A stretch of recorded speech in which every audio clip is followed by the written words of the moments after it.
Junto con el Día del Maestro llegó la aprobación de la reforma educativa.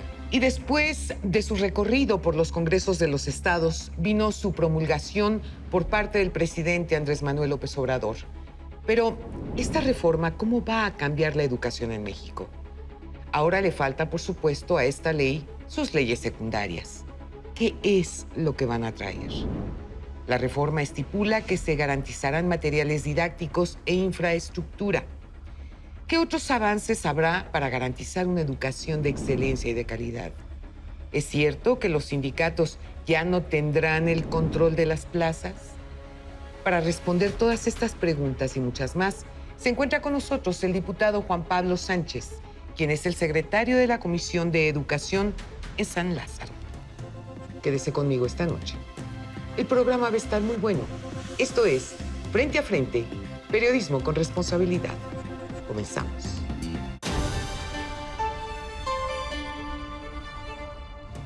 Y bueno, me da muchísimo gusto esta noche recibir aquí en el foro al diputado Juan Pablo Sánchez del partido Morena.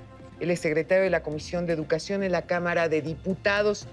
Vaya que esta reforma educativa pues ha creado una serie de expectativas enormes en todos sentidos, pero particularmente por parte de la gente en una actitud franca, abiertamente beligerante, agresiva, porque pues no les gusta nada, o sea, nada les acomoda. Sí, bueno, antes que nada, muy buenas noches. Un gusto estar contigo.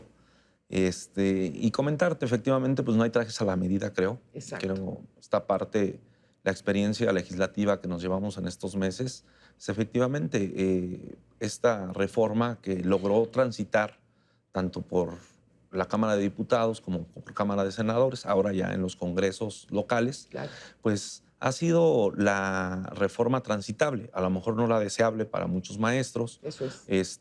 ni para muchos de los que estamos legislando, pero se logró un gran pacto nacional.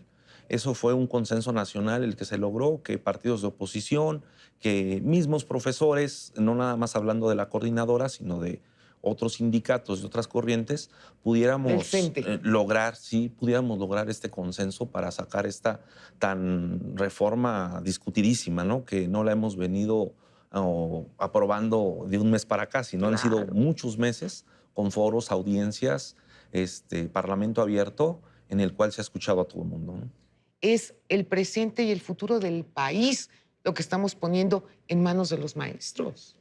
Sí, y nosotros entendemos, esta es una de las reformas más importantes, torales de este gobierno, de nuestro presidente, el licenciado Andrés Manuel López Obrador, y creo que la responsabilidad es esa, efectivamente. O sea, nosotros no podemos dejar de lado lo que es la cuestión didáctica, pedagógica en las Claro. escuelas.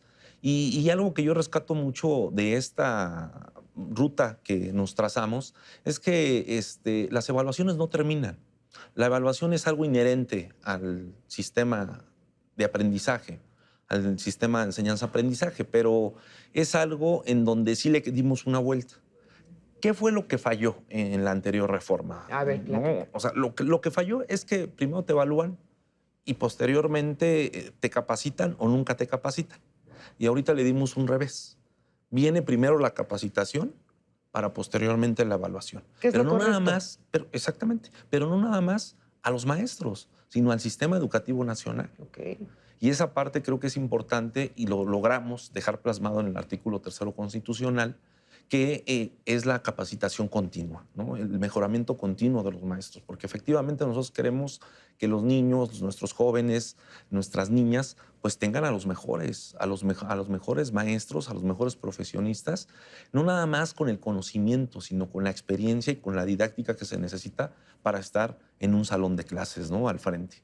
A mí una de las cosas que me tranquiliza mucho es saber que al frente de la Secretaría de Educación está un hombre como Esteban Moctezuma, porque lo conozco hace muchos años y yo sé que es un hombre realmente dedicado y profesional. Ahora bien, en este contexto que estamos viviendo hoy en día, ¿qué se debe de priorizar?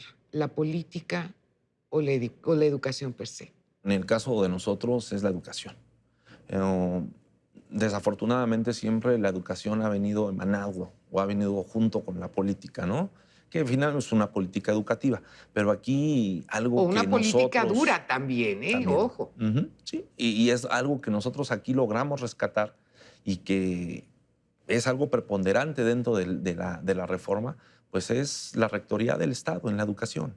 Esa parte creo que no la podemos soltar. El Estado es quien tiene que estar al frente de los planes y programas, de la nómina y de las plazas.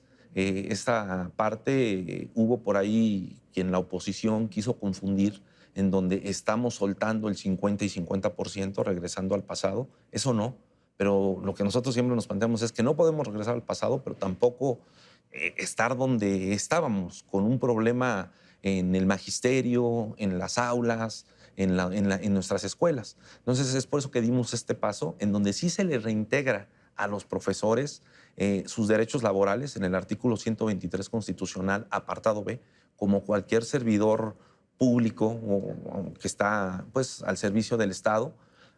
Pero, aquí viene el pero con el candado de en admisión, promoción y reconocimiento se va a reglamentar por una ley secundaria que estamos por aprobar, ¿sí? Y en donde el Estado no suelta la rectoría. Entonces, con esto no vamos a dar ni un paso hacia atrás en torno a las plazas. Ahora, una de las cosas que debemos de recordar es que el sindicato, el CENTE, es el sindicato más importante a nivel América Latina.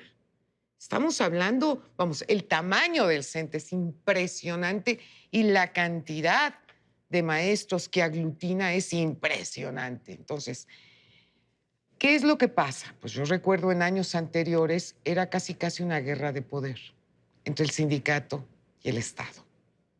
¿Cómo va a ser la relación ahora con el CENTE? Pues mira, la relación se sigue manteniendo de mucho respeto. Y con el CENTE, por supuesto, los escuchamos sus propuestas en el Parlamento abierto que nosotros tuvimos. Hay cosas que el sindicato, que los maestros nos pidieron, que era ya terminar con esa evaluación punitiva, Eso es. que era lo que traía la anterior reforma, en donde ahora ya no viene la evaluación ligada a la permanencia. Pero la evaluación sigue existiendo. Bueno, entonces, ¿de qué sirve la evaluación? Sí, aquí esta parte es importante y creo que por eso antes de la evaluación no va a haber pretexto. Y es algo que exigía el magisterio a nivel nacional, que es la capacitación por parte del Estado. Y esta parte, bueno, pues ya queda fundamentada en esta nueva reforma, en donde la capacitación tiene que ser continua.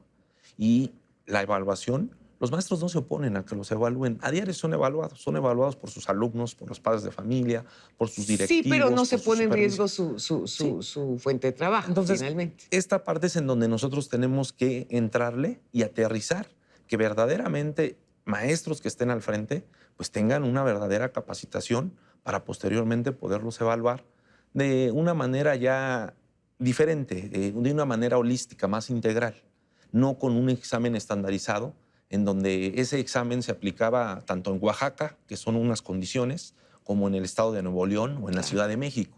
Entonces, esta parte también es algo que logramos en esta Bueno, reforma del pero es que artículo además tercero. también hay una cosa importante. ¿Qué ha pasado con la educación, concretamente en el estado de Oaxaca? En todos los estados del sur, en Guerrero, en Chiapas, etcétera.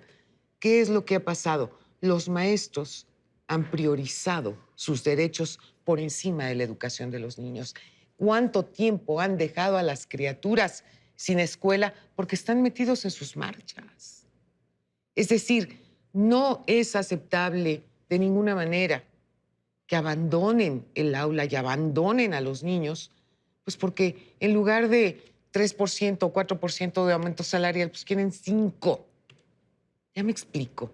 Es decir, yo creo que la educación de los niños es algo que debería de ser sagrado. Sí, sí, y creo que en esta reforma lo dejamos plasmado como el interés supremo es pues la educación de nuestros niños, jóvenes y adolescentes. Esa parte no la perdimos y la dejamos muy en claro en los primeros párrafos del artículo tercero constitucional. Y esta parte, sí, efectivamente, ¿no? Creo que, bueno, bajo un punto de vista, yo también soy maestro, el magisterio ha sido muy maltratado últimamente, criminalizado, o se le han quitado derechos que ya había alcanzado. Y bueno, pues ¿qué tratamos con esta nueva reforma? Reintegrarle esos derechos, tener a los maestros donde queremos Claro, que estén, que son en las aulas, frente por a grupo. supuesto. Porque de eso es de lo que se trata. Digo, independientemente de las ideologías y de las corrientes políticas, Esa es otra los cosa. maestros tienen que estar al frente. Y vaya Un verdadero responsabilidad maestro. la que tienen ustedes en las manos. Y hay muchos buenos maestros. Sin duda déjame que decirte, sí, hay claro que sí. muchísimos buenos maestros. Y ahí está donde le tenemos que dar. Esta reforma educativa viene aparejada de una reforma laboral, Bien. en donde también, bueno, pues, ¿qué se pretende con la reforma laboral? Que ya los agremiados a un sindicato, en este caso los maestros, elijan libremente a sus líderes sindicales Pero y por terminemos supuesto. con esta parte, ¿no?, que ha viciado al sistema educativo nacional.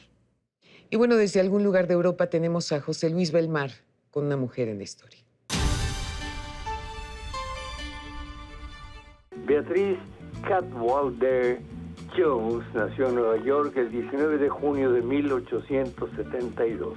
A la edad de 21 años comenzó a fotografiar, observar y anotar detalles sobre Bar Harbor en Maine, un lugar donde su familia iría cada año. De 1890 a 1891 estudió en el Arnold Arboretum, y donde aprendió lo que iba a ser su profesión, arquitecta paisajista. En 1912, Beatriz diseñó el plan para graduados de la Universidad de Princeton. En 1914 fue nombrada por la Universidad de Princeton como supervisora de arquitecto paisajista. En 1916 diseñó un jardín de rosas para el Jardín Botánico de Nueva York, a pesar de que no se creó hasta 1989, después de su muerte en febrero 27 de 1959. Fue la primera y única mujer dentro de los miembros de la Sociedad Americana de Arquitectos Paisajistas. Fue una gran paisajista cuyas obras siempre serán vistas y admiradas. Desde Europa, José Luis Belmar presentó para Frente a Frente a una mujer en la historia, Beatriz Cadwallader. Juan Pablo Sánchez, diputado federal por el partido Morena.